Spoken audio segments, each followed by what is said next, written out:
safiirka dowladda federaalka ee Soomaaliya u fadhiya dalkan Kenya Ambassador Maxamed Cali Nuur America ayaa booqday xeryaha qaxootiga ee Dadaab xagar dheer si uu u soo indheeyo xaaladda dadka tirada badan ee halkaasi ku soo qaxaya. Danjire Maxamed Cali Nuur America waxa uu la kulmay madaxda hay'adaha gargaarka iyo barakacayaasha xeryaha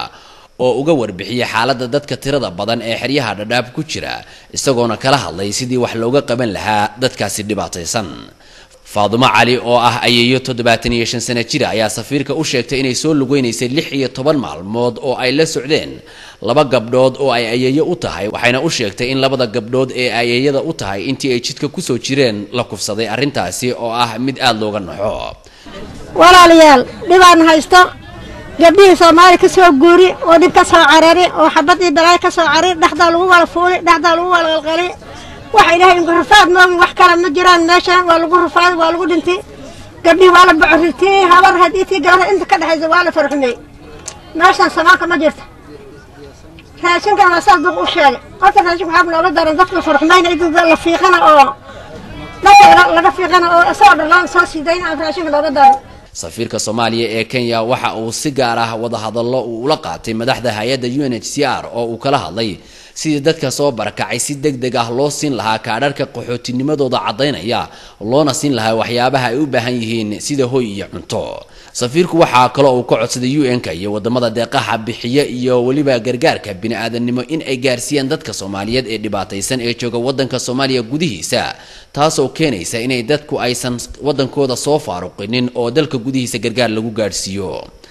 maruu safiirku la hadlayay qaar kamid ah odayaasha haweenka iyo dhalinyarada ku nool xerada xagar dheer ayuu uga mahadceliyay sida walaaltinimada leh ee ay isku xil saareen iyagoo raashinka la siiyay qaar kamid ah ugu deeqay walaalahooda socotada cusub ah ee soo galay xeryaha qaxootiga. safiirku waxa uu ugu baaqay dadka Soomaaliyeed ee dibadda iyo gudahaba ku nool in ay gargaaraan walaalahooda dhibaataysan. bismillaahir rahmaanir rahiim maanta waxaan soo booqday xeryaha qaxootiga ee Dadaab halkaas oo aan u imid inaan ku galo xaalka ay ku sugan yihiin dadka Soomaaliyeed ee masaakiinta ee qaxootiga ah oo maalmaha ugu dambeeyay ka imaanayay meelaha ay abaaraha ku dhaceen wadanka Soomaaliya saad ogtihiin xerada qaxootiga Dadaab waxa lagu talagalay inay qaadi karto kaliya 90,000 oo qofood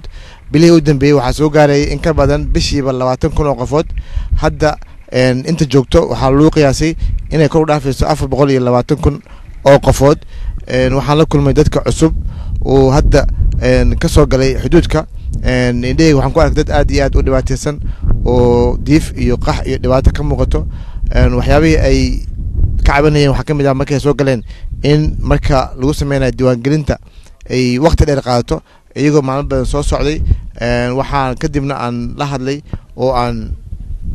ka codsaday madaxda qaramada midoobay in maadaama dadka ay badan yihiin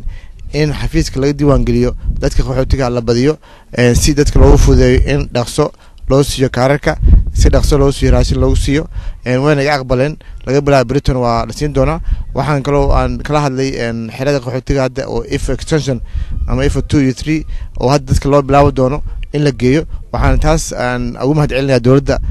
Kenya oo arintaas ogolaatay. waxaan kaloo u mahadcelinayaa dowladda iyo dadka reer Kenya oo dadka masaakiinta halkan jooga ogolaaday in halkan joogaan. waxaan kaloo aan ugu baaqay hay'adaha qaramada midoobay in ay dadka Soomaaliyeed ee wadan gudihiisa ku dhibaataysan wadan gudihiisa gacan lagu siiyo gaar ahaan meelaha dowladda ku magaalada gacanta ku hayso. magaalada madaxda Muqdisho dowladda 85% ayaa dowladda ayaa maamusha magaalooyin fara badan oo xuduudka Kenya iyo Soomaaliya ku yaalo dhanka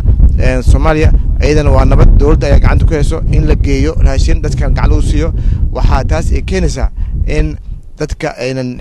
Kenya ama xeryaha qaxootiga u imaanin ayna soo doonin in la kaalmeeyo